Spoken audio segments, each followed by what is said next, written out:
A woman steps in front of a car in the middle of a busy street. The driver slams the brakes. For 1 second, everything freezes. Then she rushes to the passenger side, yanks the door open, grabs the woman inside by the collar, and drags her halfway out of the car. A slap cuts through the noise. People shout. Traffic stops. Phones rise into the air. And suddenly, a private betrayal becomes public punishment. To us, it looks like modern chaos. A street fight, a cheating scandal, a clip someone will upload before the light turns green. But strip away the car, strip away the phone cameras, strip away the asphalt, the traffic lights, and the crowd waiting to post it online. Something older is still standing there. One human believes another human is taking their mate, not their phone password, not their relationship status, their mate, the person tied to love, sex, children, food, protection, reputation, and survival. So now move that same fear back 30,000 years. No car, no phone, no police, no comment section judging the whole thing in real time. Just a small band of Ice Age people returning to camp at dusk, carrying meat, roots, firewood, stone tools, and tired children. The air is cold. The fire is small. Everyone knows everyone. And in a world like that, a mate is not just someone you sleep beside. A mate can mean food, protection, help with children, a place near the fire, place inside the group. So the question is not as simple as it sounds. Did ancient humans fight over their mates? And if they did, was it really about love or was it about survival? If we answer too quickly, we miss the real story. Because ancient humans did not leave diaries saying, "I was jealous." They did not carve confessions into cave walls saying, "I fought him because she chose someone else." Bones can show trauma. Skulls can show blows. Archaeology can show violence. But bones do not preserve motives.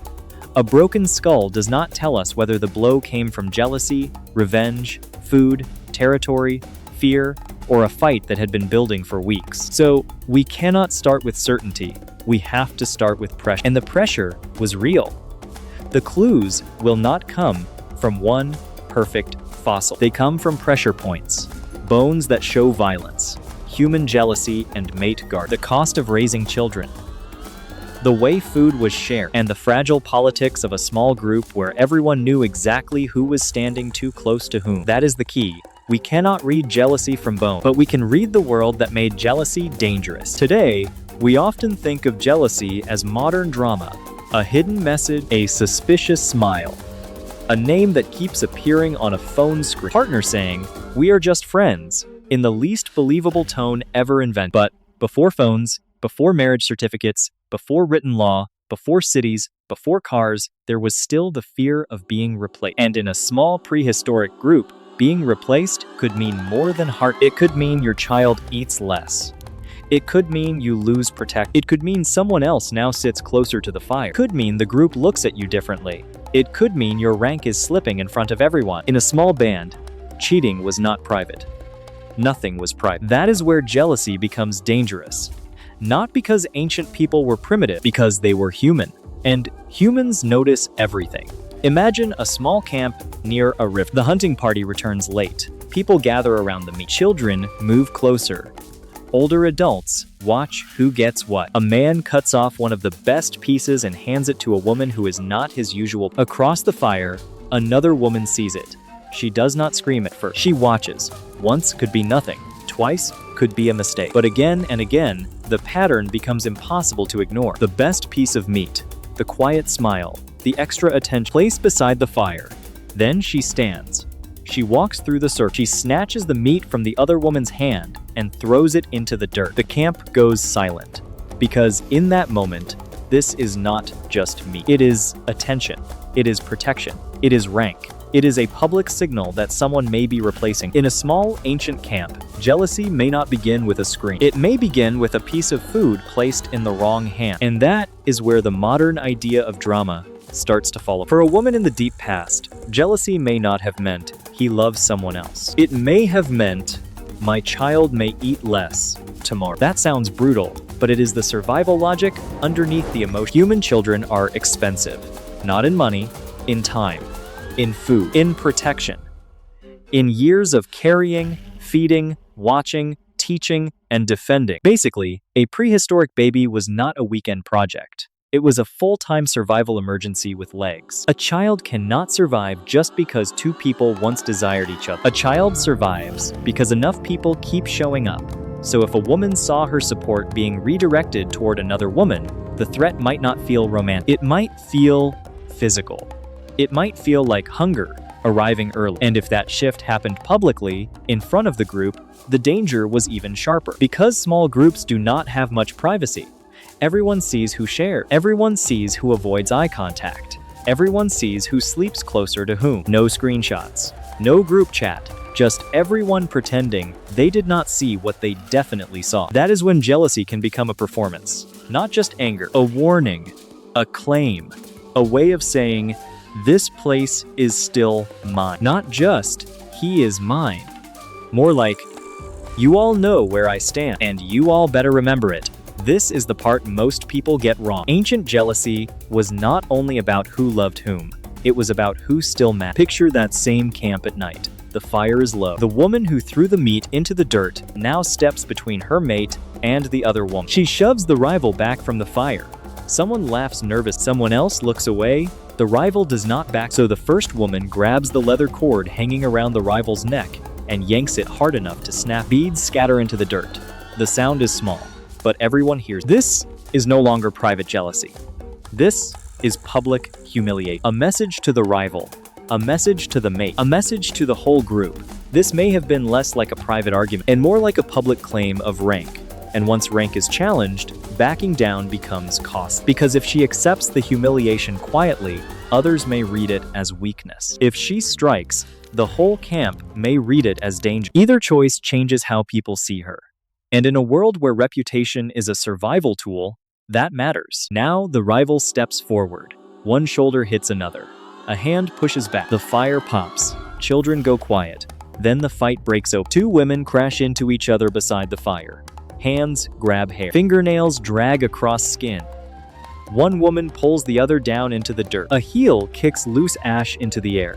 Someone shouts for them to stop. But for a few seconds, nobody moves in. Because everyone understands what they are watching. This is not only a fight over romance, this is a fight over position, over food, over future protection, over who gets to stand where. Inside the one woman slaps the other across the face. The other comes back with a fistful of hair. They twist, fall, and hit the ground. A lip splits, a cheek bleeds. Finally, two older women and a young man rush in and drag them apart. The bodies separate. But the fight does not really end. It remains in the eyes of the group. It remains in who people sit beside the next morning. It remains in who gets the next piece of it. It remains in the children who saw it. A jealous fight did not end when the bodies were pulled apart. It began again in the way people chose sides. This is why ancient jealousy could be so dangerous. Not because every jealous feeling turned into violence. Not because every camp was constant chaos. But because when survival, rank, food, and children are all tied to relationships, a personal wound can become a public crisis. And this is only half the story. Because if women could fight to defend status, support, and survival, male jealousy may have carried an even deadlier edge. For men, the deepest fear may not only have been losing a part, it may have been being replaced. But the most dangerous part was not sex. It was uncertainty. In modern life, a jealous man may check a phone. In the ancient world, he may have watched who walked back from the tree line, who returned late, who shared food, who stood too close, who laughed at the wrong moment. Again, this does not mean every ancient man became violent. It does not mean prehistoric life was one long fight over women. Humans are not simple animals acting out one instinct. We are social. We negotiate. We gossip. We avoid. We manipulate. We forgive. We leave. But the pressure existed. A mate could mean children. And for a man, sexual betrayal could create a deep uncertainty. Am I investing in my own child or another man's? That question sounds cold, but in evolutionary terms, it is power. Food, protection, and effort are limited. If a man is helping raise children, defending a woman, sharing meat, and taking risks, the possibility of being replaced could strike at status, reproduction, and pride all at once. And pride mattered. Because in a small group, status is not an abstract thing. Status is who listens when you speak, Who backs you in a dispute? Who shares with you when food is short? Who stands near you when danger comes? A man did not need a courtroom to feel judged. The whole camp was already watched. So imagine a man watching his mate return from the forest edge with another hunter. No one says anything, but everyone notices the distance between them, the nervous silence, the way the other hunter does not meet his eye. That night, the jealous man sits by the fire, but he does not eat much. The next morning, he steps in front of the rival, not far from camp, not hidden, public enough for people to see. He stands too close. The rival tries to move around. The jealous man blocks the path. A spear butt hits the dirt once. Hard. The message is clear. A jealous man may not strike first. He may first make sure everyone sees the warning, because the warning itself is part of the... It says, step back. It says, I see you. It says, if I do nothing, I lose face. And if the rival steps back, maybe the group breathes again. Maybe the tension fades. Maybe the old people whisper, the young men laugh, the women watch, and the camp absorbs the shock. But what if the rival does not step back? What if he smiles? What if he looks over the jealous man's shoulder toward the woman? What if the group sees that too? Then desire is no longer just desire. This is where love becomes politics. People begin to choose sides. A brother stands closer to one man. A hunting partner stands closer to the other. An older woman warns the young woman to stay away. A friend says, let it go. Another says, if you let him do this, everyone will know. That is how a private suspicion becomes a social machine. And once that machine starts moving, stopping it is hard. Now picture the hunting party leaving camp before sunrise. Two men walk near the back. The others move ahead through the trees. For a while, nobody speaks. Only footsteps, breath, stone tools knocking softly against hide. Then, one man says the wrong thing. Maybe a joke, maybe an insult, maybe one sentence about the woman everyone has been pretending not to discuss. The jealous man turns. The rival steps closer. A shove. A hand to the chest. A second shove. Harder. Then a stone swing. It hits the side of a head. Blood runs down into one eye. The injured man staggers, then lunges. They fall into the grass. Hands grab wrists. A knee drives into a stomach. Someone reaches for a blade. Someone else shouts from the trees. For a few seconds, this is no longer gossip, no longer warning, no longer mating strategy. It is blood, breath, fear, and force. This is not proof of one ancient jealousy murder. It is a model of how the pressure could become violence. Jealousy, status, weapons, small group politics. Put them together, and the spark does not need to be large. And the most dangerous part may come after the blood, because if one man is injured, he may not be alone. He has brothers, friends, hunting partners, kin, people who owe him favors, people who hate his rival already. When the men return to camp, the group reads the blood before anyone speaks. A cut above the eye, a bruised cheek, a hand that will not open properly. The woman at the center of the tension looks down. Children stop playing. The older adults understand what this could become, because one jealous fight can become two families, two coalitions, two versions of the story. One side says he was defending his bond. The other says he was acting like a dangerous fool. One side says the rival provoked him. The other says the jealous man attacked first. By nightfall, people sit farther apart. The fire feels small. The camp is still together, but not in the same way. In a city, jealousy ruins a relationship. In a prehistoric band, it could split the group, and that could be deadly.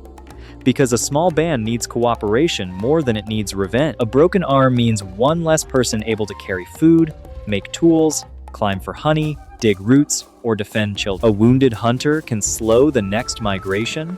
A traumatized caregiver can leave infants more vulnerable. Even an injured elder matters, because elders are living libraries. They remember where water remains in dry seasons, which plants are safe, which valley floods, which neighboring group is dangerous, which path leads to animals after the rain. When jealousy erupts into violence, the whole group pays. This is why ancient humans likely needed ways to contain desire before it tore the camp apart. Not written laws, not police, not marriage paperwork, but social pressure. Gossip, elders, kin, distance, mockery, warnings, temporary separation. Maybe someone was told to sleep elsewhere. Maybe a rival was encouraged to travel with another foraging party. Maybe a woman's relative stepped in. Maybe older women watched younger women careful. Maybe men were pushed to settle the matter through display instead of killing. Because if every romantic conflict became bloodshed, the group would not last. And this is where the common image gets too simple. We often imagine ancient mating as men fighting while women wait as prizes. That is too flat. Ancient women were not passive objects in a prehistoric context. Their choices mattered. Their labor mattered. Their relatives mattered. Their knowledge. A woman might know where to find edible roots in a dry season, how to process dangerous plants, how to care for infants, how to maintain ties with another band, how to calm one person and pressure another. Her support network could make a man stronger. Her rejection could make him weak. So mate conflict was not only male versus male. It could be women confronting women, men threatening men, families pressuring families, friends spreading gossip, rivals using gifts, food, jokes, songs, tools, hunting skill, beauty, courage, or reputation to become more desirable. A beautifully made blade might be a romantic signal. A generous meat share might be a public invitation. A joke around the fire might do more than a shove, which is honestly unfair. Imagine surviving winter, escaping predators, and still losing because the other guy is funnier around the fire. Ancient competition was not always a duel.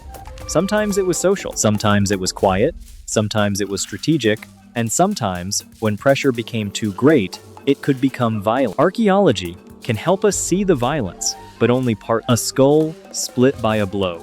A forearm fractured as someone raised it to protect their face. A rib healed badly from an old impact. A projectile point lodged in bone. These are hard clues. They tell us ancient humans were capable of interpersonal violence. They tell us the past was not only peaceful fires, cave paintings, and shared meals, but they do not tell us the whole story. A broken skull near an ancient campsite does not come with a confession. It does not say, "This was jealousy." It does not say, "This began because someone gave meat to the wrong person." It does not say, "This man died because another man felt replaced." The bone records impact. It does not record humiliation. It does not record the look across the fire. It does not record the argument before the strike. That is the honest limit. But the honest limit does not make the question weak. It makes it more interesting. We can say prehistoric violence was real. We can say human bonds were real. We can say mate competition is biologically and socially plausible. We can say hunter-gatherer comparisons show that sexual jealousy, rivalry, partner conflict, and revenge can become serious problems in small-scale societies. But we should not pretend one ancient wound gives us one ancient motive. The answer is not built from one dramatic scene. It is built from pressure, and when we put the pressures together, the picture becomes hard to ignore. Humans had mates. Humans had children. Humans shared food. Humans cared about rank. Humans feared abandonment. Humans used tools and weapons. Humans lived in small groups where everyone knew everyone else's business. That is the perfect environment for jealousy to matter. But it is also the perfect environment for jealousy to be controlled. Because ancient love was not only a battlefield, it was a negotiation. Too little attachment could leave children unsupported. Too much possessive violence could fracture the camp. Somewhere between those dangers, humans had to learn how to live with desire. A love triangle inside a city is drama. A love triangle inside a hungry band of 40 people is a survival crisis. If one man is killed, the group may lose a hunter. If one woman is injured, children may lose care. If two families split, food sharing breaks down. If revenge spreads, the camp becomes weaker than the cold, the hunger, the predators, and the rival groups outside. That is why jealousy in the ancient world may have been both personal and public, both emotional and practical, both intimate and dangerous. So, did ancient humans fight over their mates? The most honest answer is this. We cannot point to one prehistoric skull and say, this was jealousy. Bones do not preserve motives. But when we put the clues together, mate guarding, child investment, sexual rivalry, food sharing, status, weapons, and small group politics, the picture becomes hard to ignore. Ancient humans may not have had modern cheating drama. No cars to block, no phones to smash, no screenshots, no comment sections, no public video going viral before sunset. But they had the pressures that make jealousy dangerous. They had mates, they had children, they had food to divide, they had status to defend, they had rivals, they had fear, and when one person believed another person was taking the mate who helped them survive, jealousy could become more than emotion. It could become a warning. It could become a public claim. It could become a fight beside the fire. It could become blood on a hunting. It could become revenge. it could become a survival problem for the entire group. So maybe the modern street fight is not as modern as it looks. The car is modern. The phone cameras are modern. The asphalt is modern. But the fear underneath it? The fear of being replaced. Fear of losing support. The fear of becoming smaller in the eyes of the group. That may be very, very old. Long before anyone called it cheating, long before anyone called it marriage, jealousy may have already been sitting beside the fire, watching who received the best piece of meat.